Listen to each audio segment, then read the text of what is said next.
Привет, друзья! Это я, Катя Ромашкина, на канале Garden Formula.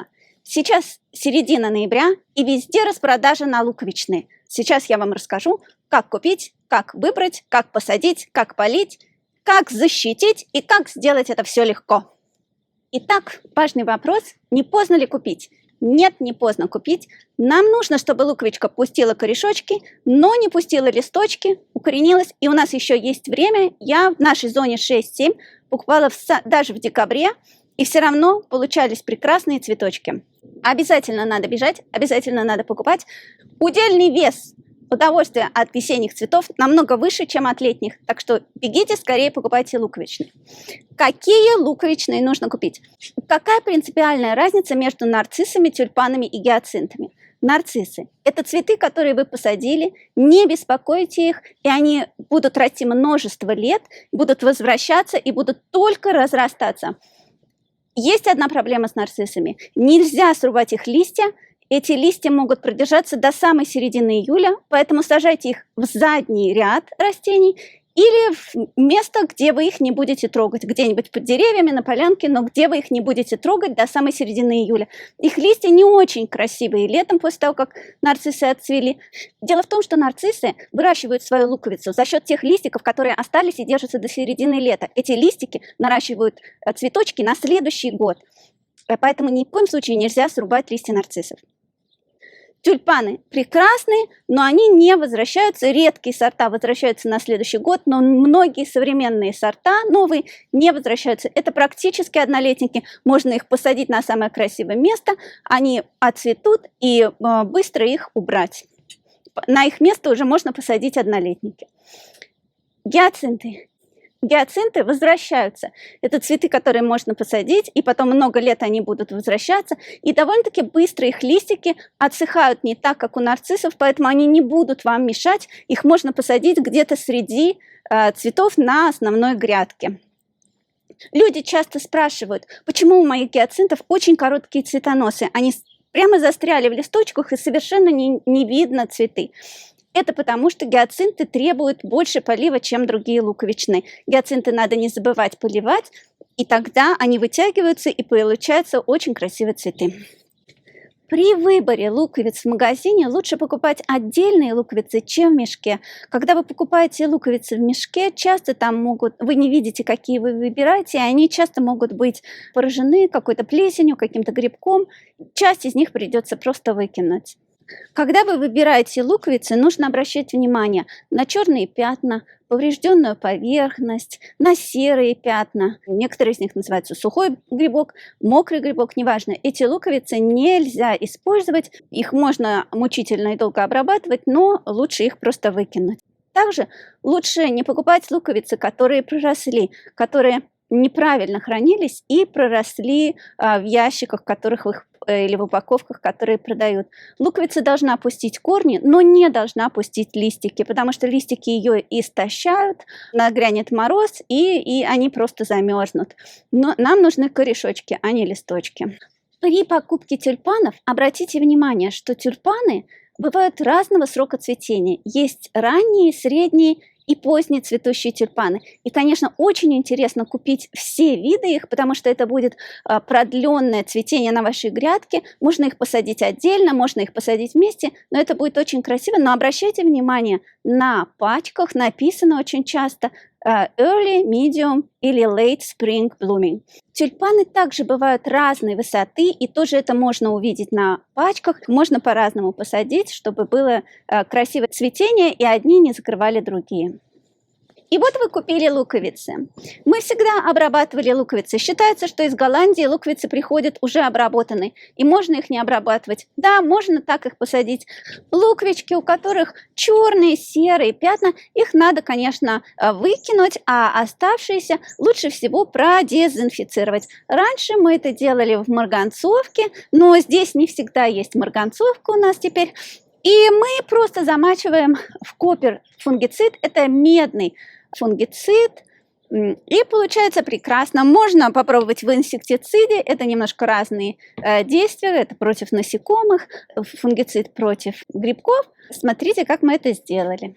Обрабатываем луковицы Сначала берем 1 галлон воды, берем Liquid Copper фунгицид, его можно легко купить онлайн, добавляем 1 столовую ложку, вот он очень легко растворяется, размешиваем и берем наши луковички тюльпанов, высыпаем в этот раствор и ждем полчаса.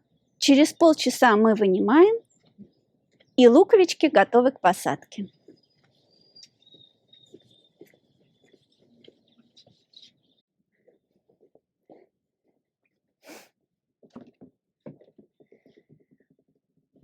Как же посадить тюльпаны, нарциссы и гиацинты? В землю их посадить здесь очень трудно. Земля здесь в основном глина с камнями, и просто невозможно. Это какой-то невероятный труд выкопать ямку, а если вы сажаете 10, 20, 30, это просто невозможно. Опасно для жизни, я бы сказала. Так поэтому мы сажаем в контейнеры. Прекрасно контейнеры зимуют, совершенно не замерзают. Это зона 6-7. Это очень легко, прекрасно получается, потому что очень хорошая здесь земля, не глина. Растения чувствуют себя хорошо, нам легко это копать. И потом, когда растения расцветают, у них разный срок цветения, и можно поставить горшок с цветущими красивыми нарциссами или тюльпанами в центр, им любоваться, когда они отцвели, его убрать, и на его место поставить другой горшок с более позднецветущим сортом. Какого же размера взять горшок для посадки луковиц, чтобы они не замерзли зимой?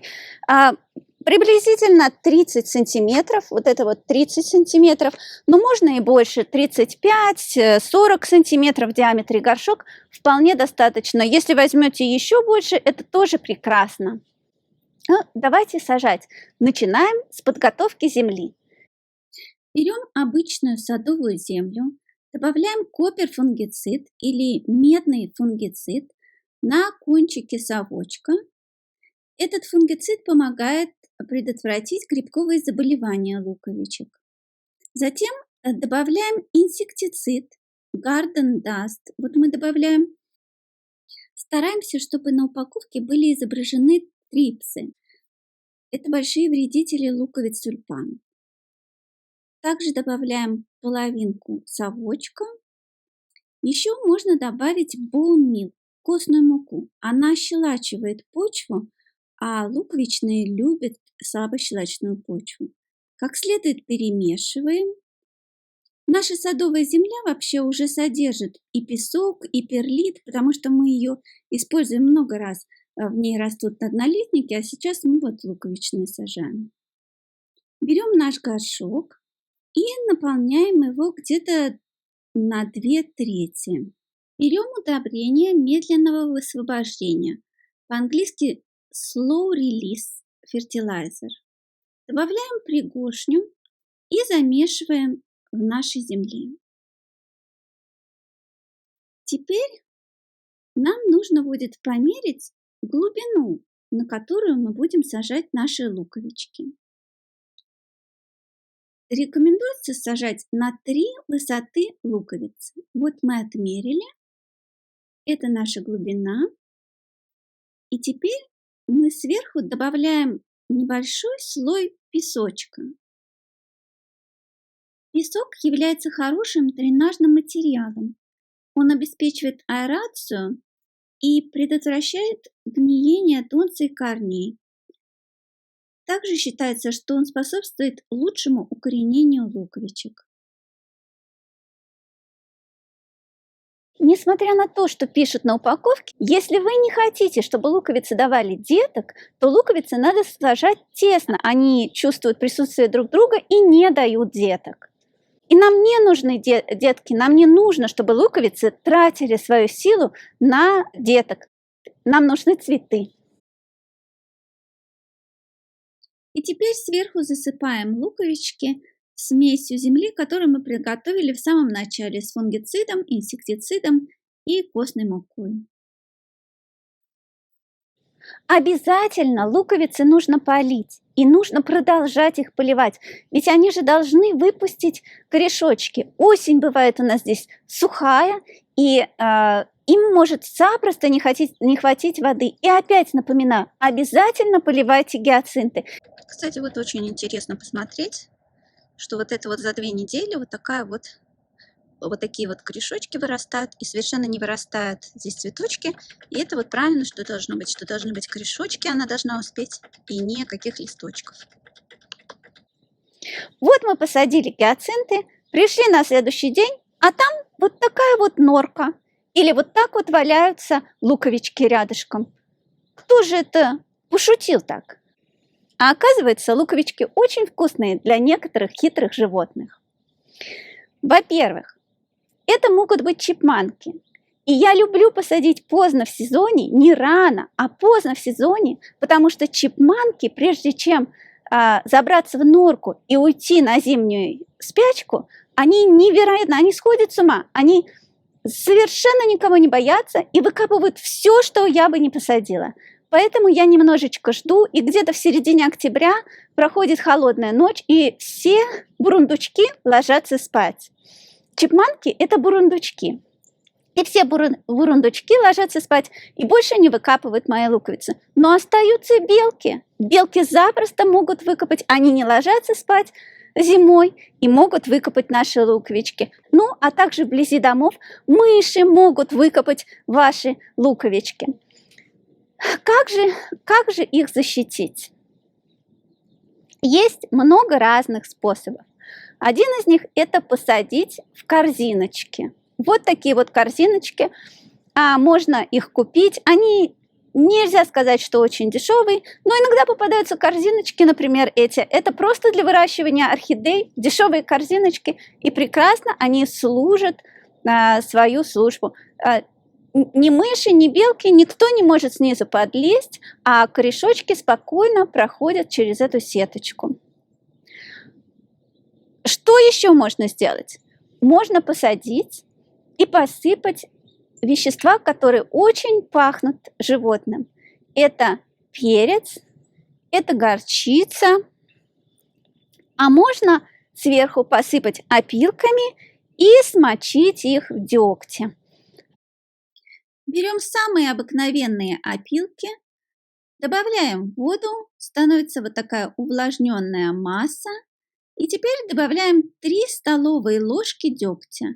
Деготь по-английски называется pine tar, и его очень легко купить в магазине онлайн. Тщательно перемешиваем и выкладываем сверху в нашем горшочке слоем приблизительно в 1 сантиметр. Но самое главное, чтобы этот был слой сплошной. Не оставляем ни одного места, не покрытого этой опилочной массой, чтобы ни одна мышь не проскочила. Утрамбовываем, и вот получается у нас прекрасный совершенно горшочек. Скорей, приходи весна.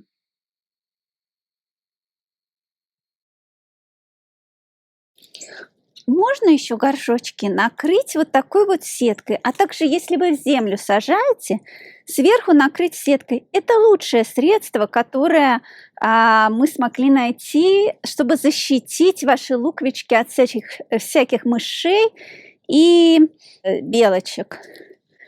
И вот такая вот сетка, а это пластиковая сетка, она продается в магазине. Очень легко ее купить, разрезать можно.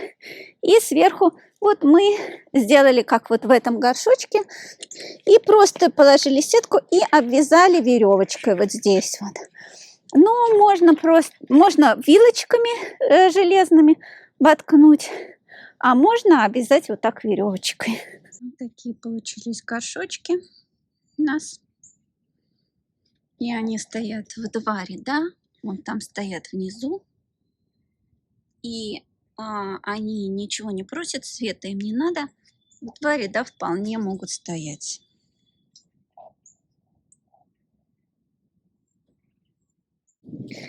Еще дополнительно зимой можно эти горшочки поставить вдоль стены дома. Все-таки рядом с домом чуть-чуточку теплее. Вот я хочу еще показать. В прошлом ролике я рассказывала, как помочь вашим растениям пережить быстрые заморозки и продлить их цветение. И у нас был заморозок как раз на этой неделе. Вот посмотрите, как петуния была покрыта прямо кристалликами, да? И вот она сейчас прекрасно выглядит. Полили ее, обработали. Смотрите наш ролик, как помочь вашим растениям пережить быстрые легкие заморозки и продлить их цветение. Счастливого вам садоводства! Прекрасной весны!